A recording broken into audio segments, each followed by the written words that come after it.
குரலார் sir இன்றைக்கு வந்து ஜாஃபர் சாதிக் அதுக்கப்புறம் டைரக்டர் அண்ட் ஆக்டர் அமீர் அவங்க வீட்டில் அவங்களுக்கு சம்மந்தப்பட்ட கிட்டத்தட்ட 10க்கும் மேற்பட்ட இடங்களில் ரெய்டு. தேர்தல் சமயங்களில் இது மாதிரியான ரெய்டு வர்றது அப்படிங்கிறது பொதுமக்களுக்கு என்ன மாதிரியான ஒரு சமிகையை கொடுக்கும்? இல்லை, எப்பொழுதுமே உப்பை தின்றவன் தண்ணி குடித்து தான் ஆக வேண்டும். பிறருக்கு இன்னா முற்பகல் செய்யின் தமக்கு இன்னா பிற்பகல் தாமே வரும் என்கிறார் வள்ளுவர். அதனால் முன்னாடி நீங்கள் யாரை வளர்த்தீர்களோ அவர்கள் எப்படியா இருந்தாலும் இன்றைக்கி மார்க்கெட்டுக்கு வந்து தான் ஆகணும். ஸோ அப்படிப்பட்ட சூழ்நிலை தான் இன்றைக்கு நிலவு கொண்டிருக்கிறது. நீங்கள் திராவிட முன்னேற்ற கழகம் எந்த காலகட்டத்திலையுமே தன்னுடைய சாதனைகளை சொல்லி அவர்கள் வாக்குகளை சேகரிப்பதில்லை. ஊழல் செய்து அதன் மூலமாக பணத்தை சேகரித்து அந்த பணத்தை வைத்துக்கொண்டு நாம் வெற்றி பெறலாம் என்பது தான் அவர்களுடைய எப்பொழுதுமே திட்டம். ஸோ அப்படித்தான் இன்றைக்கு திராவிட முன்னேற்ற கழகத்திற்கு ஆதரவாக இருக்கிறவங்கெல்லாம் போதை கடத்தல்காரர்களும் சாராய ஆலை அதிபர்களும் ஊழல்வாதிகளும் தான் இன்றைக்கி ஆளுங்கள. ஸோ அவர்களை வைத்து நாம் மக்களுக்கு பணத்தை பட்டுவாடா செய்து விட்டால் வெற்றி விடுவோம் என்கிற நிலையில் தான் அவர்கள் இந்த மாதிரியால் செய்து கொண்டிருக்கிறார்கள் என்ற தகவல் இன்றைக்கு என்ஃபோர்ஸ்மெண்ட் அதிகாரிகளுக்கும் போயிருக்கிறது, ஐடி அதிகாரிகளுக்கும் போயிருக்கிறது. அதை வைத்து தான் இன்றைக்கு போயிருக்காங்க. மக்களுக்கு தெரியும். ஸோ இந்த பணம் எங்கிருந்து வருகிறது? சாதிக்கின்றது யாரும் ஜாபர் சாதிக்கை பற்றி எல்லாருக்குமே தெரியும். ஜாபர் சாதிப்பு உங்கள் கட்சியில் இருந்தவர் ஏறக்குறைய 3000 கோடிக்கு மேலே நம்ம போதை பொருளை கடத்தினவர். அவருக்கு பாராட்டு விழா நீங்கள் கொடுத்தீங்க. அவரை பாராட்டி சிசிடிவி கொடுத்தாரு அப்படின்னு சொல்லி உங்கள் டிஜிபியை வச்சு நீங்கள் அவருக்கு பத்திரம் கொடுக்குறீங்க. ஸோ அப்படி என்றால் அவர் உங்களோடு எப்படி இணைந்திருக்கிறார் என்று தெரியும். அதைத்தான் இன்றைக்கு அவர்கள் நீங்கள் பயன்படுத்தி நீ பணத்தை நீங்கள் பட்டுவாடா செய்ய போகிறாய் என்பது தெரிந்து தான் இன்றைக்கு ஐடி ரைட் நடந்தது. அது இப்போதான் விசாரணையெல்லாம் போய்கிட்டு இருக்கு. இன்னைக்கு தான் வந்து ரைடெல்லாம் விட்டுருக்குறாங்க. நீங்கள் ஒரு அரசியல் களத்தில் ஒரு சந்தேகத்தை முன்வைக்கிறீங்க, அது சரிதான். ஆனால் இது வந்து ஐடி தானே ரெய்டு பண்ணியிருக்கிறாங்க. இது ஒன்று இடி ரெய்டு கிடையாது இல்லையா? இப்ப நமக்கு வந்து தேர்தல் நடத்தை விதிமுறைகள் இருக்கிறதால பறக்கும் படையினரை சேர்த்து கூட்டிட்டு போயிருக்கிறாங்க, அவ்வளவுதானே. ஏன் இதை வந்து இவ்வளோ எக்ஸாசரேஷன் பண்றீங்க? இல்லை, ஐடி ரெய்டும் தேர்தல் படையும் போய் தேடுகிறது என்று சொன்னா அது என்ன காரணம்? அந்த பணம் எதற்காக வைக்கப்பட்டிருக்கிறது? என்னங்க நீ தேர்தல் இருக்கு. ஸோ அப்போ தேர்தலில் பணப்பட்டுவாடா செய்யக்கூடாதுன்னு தான் நம்ம தேர்தல் ஆணையம் ரொம்ப பிரயத்தனம் பண்ணிட்டு இருக்காங்க. அப்பொழுது போதை கடத்தல் செய்கிற ஒரு நபரிடமும் அவர்களுக்கு சேர்ந்தவர்களிடமும் அந்த நடிகர்களிடமும் இப்படி பணம் இருந்திருந்ததுன்னா அது எங்கே போகிறது, எதற்காக அதை வைத்திருக்கிறார்கள் என்று விசாரிக்க வேண்டிய பொறுப்பு நிச்சயமா அந்த அதிகாரிகளுக்கு உண்டு. இல்லையா எதுவுமே தெரியல. விசாரணை முடிவு அவங்களுக்கு ஒரு இதை வைத்தாவது மற்றவர்கள் பயப்படக்கூடிய சூழ்நிலை வரும். அவங்க பயப்பட மாட்டாங்க, இந்த வேலையை தான் பண்ணுவாங்க. ஸோ அது அவருடைய தொழில். நீங்க கருணாநிதியே ஊழல் செய்வது நியாயம் என்று தானே பேசினாரு. தேர்ந்தெடுத்தவன் புறங்கையை நக்க மாட்டான் என்று கேட்டவர் தானே. ஊழலுக்கு நியாயம் கற்பித்த ஒரே தலைவர் இவர் தான். ஸோ அப்படிப்பட்ட நீ கடந்த 5 ஆண்டு கால இதை எடுத்துக்கிட்டிங்கன்னா எல்லாவற்றிலுமே ஊழல். ஸோ அதனால தான் நீங்கள் தியாகராஜன் என்ன சொன்னார்? வந்த உடனேயே ஒரே வருடத்தில் நீ 30,000 கோடி சபரீசனும் 30,000 கோடி உதயநிதியும் கொள்ளையடித்து விட்டு அதை எங்கே வைப்பது என்று தெரியாமல் அலைந்து கொண்டிருக்கிறார்கள் என்று சொன்னார். அப்படின்னா என்ன பொருள்? அப்போ நீங்கள் ஊழல் செய்த பணத்தை, போதை கடத்தல் மூலமாக வந்த பணத்தை, சாராய வியாபாரிகள் மூலமாக வந்த பணத்தை நீ எப்படியாவது மக்களிடம் கொண்டு போய் பட்டுவாடா செய்து விட்டால் இந்த தேர்தலில் வெற்றி பெறலாம் என்று நினைக்கிறீங்க. நீங்கள் சொல்கிறீங்க இன்னைக்கு தானே நடக்கிறாங்க, நீங்க ஒன்று என்ன பிடிச்சாங்க என்னதெல்லாம் இனிமேல் தானே அது வரும். ஸோ இவைகள் மற்றவர்களுக்கும் ஒரு வார்னிங்காக கூட இருக்கலாம். ஸோ அதுக்காகத்தான் இந்த நடவடிக்கை எடுத்தாங்க. ஆனா இந்த சமயத்தில் அவங்க இதுக்கு முன்னாடி கிட்டத்தட்ட 2 வருஷமா விசாரணை எல்லாம் போய்கிட்டு இருக்கு. அமலாக்கத்துறை கஸ்டடியில் எடுத்தெல்லாம் விசாரணை பண்ணாங்க. ஆனா தேர்தல் வந்தாச்சு, இன்னொரு 15 நாள்ல தேர்தல். இந்த சமயத்துல ஏன் ஐடி போய் அங்க வருமான வரித்துறை ஏன் போய் ரைடு பண்ணணும்? அது உடனே ஆல்ரெடி அவங்க வந்து மத்திய அரசு பழி வாங்குதுன்னு தானே சொல்லிக்கிட்டு இருக்காங்க. என்ன தகவல்னா இவர்கள் தான் இவர்களை வைத்து தான் இவங்களுடைய நெட்வொர்க் பெரிய நெட்வொர்க்குங்க. நீங்க சாதிக்கினுடைய நெட்வொர்க் சாதாரண நெட்வொர்க் இல்ல. ஸோ கல்கட்டா வரைக்கும் இருக்கு, எல்லா இடங்களிலும் இருக்கு, தமிழ்நாட்டில் பல இடங்கள்ல இருக்கு. ஸோ அந்த நெட்வொர்க்கை அவங்க கண்டுபிடிச்சிட்டாங்க. ஸோ இவர்கள் எதற்காக அதை பயன்படுத்துகிறார்கள் என்று சொன்னால் இந்த நெட்வொர்க்கை பயன்படுத்தி மக்களிடம் பணத்தை கொண்டு சேர்ப்பது ரொம்ப எளிதானது அப்படின்றதுக்காக அந்த நெட்வொர்க்கை இவங்க பயன்படுத்த முயற்சி செய்கிறாங்க. அந்த தகவல் தான் நீங்க ஏன் நீங்க தேர்தல் சமயத்தில் பண்றாங்கன்னா தேர்தல் சமயத்தில் தான் அந்த பணத்தை அவங்க பயன்படுத்த முயற்சி செய்கிறாங்க. ஸோ இந்த பணத்தை எடுத்து மக்களிடம் கொண்டு போய் சேர்க்க வேண்டும் என்பதற்கு தானே அவங்களுடைய முயற்சி. போன தடவை நீங்க ஆம்புலன்ஸ்ல, அதாவது எந்த தலைவனாவது ஆம்புலன்ஸ்ல கொண்டு போய் பணத்தை கொண்டு போவானாங்க? எப்ப எந்த ஒரு கட்சியாவது?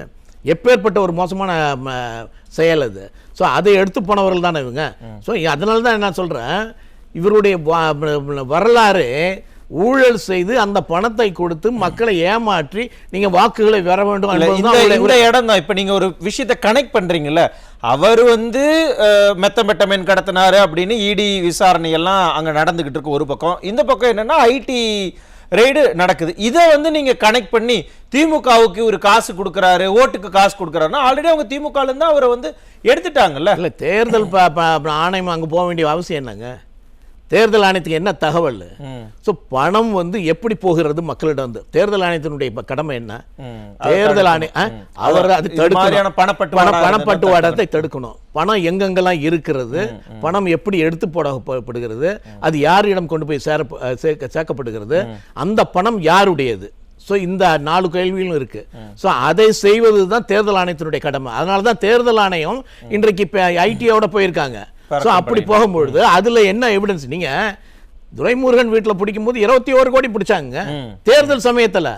அதுல கவரே போட்டு வச்சிருந்தாங்க. அந்த கவர்ல பேர் போட்டாங்க, கவரே போட்டு வச்சிருந்தாங்க. அந்த பேர் இருந்தது, ஒவ்வொரு வீட்டுக்கும் எவ்வளவு கொடுக்கப்பட வேண்டும். ஸோ அதனால இவர்களை வைத்து நீங்க பணத்தை பட்டுவாடா செய்வார்கள் என்றுதான் தேர்தல் ஆணையம் அங்க போய் இருக்கிறது. ஸோ தேர்தல் ஆணையம் தெளிவாக இந்த பணம் மக்களுக்கு பட்டுவாடா செய்யப்படுகிறதுக்காக இருக்கிறது என்ற தகவலின் பேர்ல தான் அவர்களும் அங்கே போய் சேர்ந்திருக்கிறார்கள். அதனால இது தேர்தல் சமயத்தில் அவங்களை பயமுறுத்துறதுக்காக இல்லை. தேர்தல் சமயத்தில் இந்த பணத்தை, ஊழல் செய்த பணத்தை, போதைப் பொருள் மூலமாக வந்த பணத்தை நீங்க மக்களுக்கு கொண்டு போய் கொடுத்து அவர்களுடைய வாக்குகளை வாங்க முயற்சி செய்யக்கூடாது என்பதை தடுப்பதற்காக தான் இன்னைக்கு தேர்தல் ஆணையம் நடவடிக்கை எடுத்திருக்கிறது. அதுல தான் இவங்களும் எடுத்திருக்காங்க.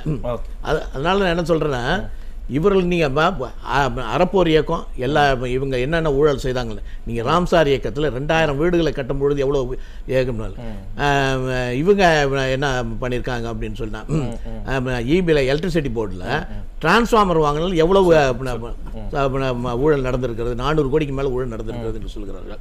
இன்னைக்கு இந்த மகேஷ் வந்து இதில் ஸ்மார்ட் போர்டு வாங்குறதுல 400 கோடி ஊழல் செய்திருக்கிறார் என்று வந்திருக்கிறது. ஸோ ஊழல் செய்வது இவருடைய வேலை, அதுதான் இவருடைய தொழில், அது அவங்க ரத்தத்தில் ஊறி இருக்கு. அந்த பணத்தை வைத்துக்கொண்டு மக்களை ஏமாற்றி அவர்களுக்கு கொடுத்து ஏமாற்றி ஓட்டு வாங்கிவிடலாம் என்பதுதான் அவருடைய திட்டம். அதை உடைப்பதற்காகத்தான் இன்றைக்கு அப்படிப்பட்ட ரெய்டு நடந்திருக்கலாம். அது அந்த ப்ராசஸை ஏன் சந்தேகப்படுறீங்கன்ட்டே இருக்கிறாங்களே, உண்மையாலுமே அந்த சந்தேகம் நியாயம் இல்லையோ?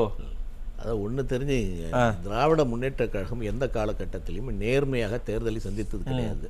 நீங்கள் அதான் ஒன்று கூட்டணி பார்த்தனால ஜெயிச்சிருக்கணும், அல்லது பொய்யான வாக்குறுதிகளை கொடுத்து அவங்க வெற்றி பெறுவாங்க, இல்லாட்டி இந்த மாதிரி கோல்மால் பண்ணி தான் அவங்க வெற்றி பெறுவாங்க. இப்போ இன்னைக்கு என்னென்னா 3 தடைப்பட்டு போச்சு. ஓகே, ஒன்று என்னென்னா, இப்போ தேர்தல் ஆணையம் வந்து இப்போ இது கொண்டு வந்து எஸ்ஐஆரை கொண்டு வந்து நீ கள்ள ஓட்டு போடாதபடி எல்லாத்தையும் தடுத்துட்டாங்க. ஒவ்வொரு இடத்துல ஏறக்குறைய 67-70 லட்சம் வாக்காளர்கள் போயிட்டாங்க. அதனால் அவங்க கள்ள ஓட்டின் இந்த தடவை போட முடியாது.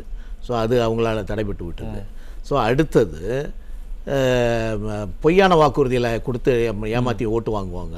அது ஏற்கனவே இப்போ மக்கள் தெளிவாக இருக்காங்க. 520 வாக்குகள் கொடுத்த அதில் 20 வாக்குகள் தான் நிறைவேற்றிருக்கு, நீ 500 நிறைவேற்றவே இல்லைன்னு சொல்லி இப்போ மக்கள் மிக தெளிவாக இருக்காங்க. அதனால் நீ பொய்யான வாக்குறுதியை அவங்க நம்புறதுக்கு தயாரில்லை. 3வது, நீ ரவுடிசத்தை பண்ணி தான் பண்ணணும். ரவுடிசமும் பணமும் வச்சு தான் நீ இந்த தேர்தல் நீ சந்திக்கணும். ஸோ அதற்காக யாரை தேர்ந்தெடுக்கிறார்கள் என்று சொன்னால், போதைப் பொருள் விற்பவர்களையும் சாராய வியாபாரிகளையும் ஊழல்வாதிகளையும் தன் கையிலே வைத்துக்கொண்டு அவர்கள் மூலியமாக மக்களிடம் பணத்தை கொண்டு போய் சேர்த்து விட வேண்டும் என்பது அவருடைய திட்டம். ஸோ அப்படி இருக்கிற பொழுது அவங்க என்ன பண்ணுவாங்க? ஸோ அப்போ சாதிக்கிட்ட எடுக்கிற பணம் இது இவர்களுக்காக தான் அப்படின்றது ஏன் நீங்கள் சந்தேகிக்கிறீங்க அப்படின்னு கேட்குறீங்கல்ல. ஸோ அது நியாயமான கேள்வி தானே. ஏன் சாதிக்கு முதல் யார், அவர் எங்கிருந்து வந்தார் அப்படின்றது அதுக்காக தான் நான் ஏற்கனவே சொன்னேன். அவர் திராவிட முன்னேற்ற கழகத்தை சேர்ந்தவர். ஸோ அதிலிருந்து தான் அவங்களை அவரை காப்பாற்றுவதற்கு பல முயற்சிகள் பண்ணாங்க. அதனால தான் நீங்கள் நம்மள இருக்கிற நார்காட்டிக் பீரோ இருக்க ஸ்டேட் கவர்மெண்ட்டினுடைய கண்ட்ரோல்ல இருக்கிற நார்காட்டிக் பீரோவுக்கு தெரியாமல் அவர் நிச்சயமாக 3000 கோடி ரூபாய்க்கு போதைப் பொருளை வித்திருக்க முடியாது. ஆனா அவருக்கு அரசு சாதகமாக இருந்ததுனால அவங்க ஒண்ணுமே பண்ணாம இருந்தாங்க. சென்ட்ரல் கவர்மெண்ட் வந்து தான் பிடிக்குது. சோ அவர்கள் தான் வந்து பிடிச்சாங்க. சோ அப்ப இன்றைக்கு என்னன்னா இந்த தேர்தல்ல பணம் பட்டுவாடா செய்யணும். பணம் பட்டுவாடா செய்யறதுக்கு அவர்களுக்கு ஒரே சோர்ஸ் சாதிக் போன்றவர்கள் தான். சோ சாதிக் போன்றவர்களை வைத்து தான் நீங்க ஒரு இடத்துல இன்னொரு பயமும் உங்களுக்கு தேர்தல் தோல்வி ஒரு பக்கம்னா இன்னொரு பக்கம் வந்து எங்க the first family of DMK அவங்களோட இருக்கக்கூடிய அந்த தொடர்பு வெளியில வந்துருமோங்கிற பயமும் சேர்ந்து இருக்கு. நிச்சயமா இருக்கும், நிச்சயமா இருக்கும். அது என்னன்னா அவங்களோட சேர்ந்து இப்ப சாதிக்க பிடிக்க ஆரம்பிச்சு இப்ப ரைட் பண்ண ஆரம்பிச்சோம் அந்த பயம் இருக்கு. என்னன்னா ரொம்ப அழுத்த ஆரம்பிச்சா அவன் உண்மையை சொல்லிடுவான். எங்கெங்கெல்லாம் அந்த பணம் வந்தது, யார்கிட்ட இருந்து கொடுத்தாங்க, எங்க போய் இருக்கிறது என்ற எல்லா விவரமும் வந்துடும்.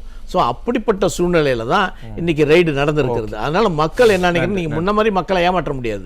நீங்க அம்மா சொல்ற மாதிரி இதுல நியாயம் இருக்கா, வரலையே வரல. நீங்க துரைமுருகன் வீட்டுல பிடிச்சாங்கல்ல, துரைமுருகன் சொந்தக்காரன் வீட்டுல தான் போய் பிடிச்சாங்க. அந்த அப்ப இவங்க என்ன சொன்னாங்கன்னா துரைமுருகன் வீட்டுல பிடிக்கலது, சொந்தக்காரன் வீட்டுல தான் பிடிச்சாங்க அப்படின்னாங்க.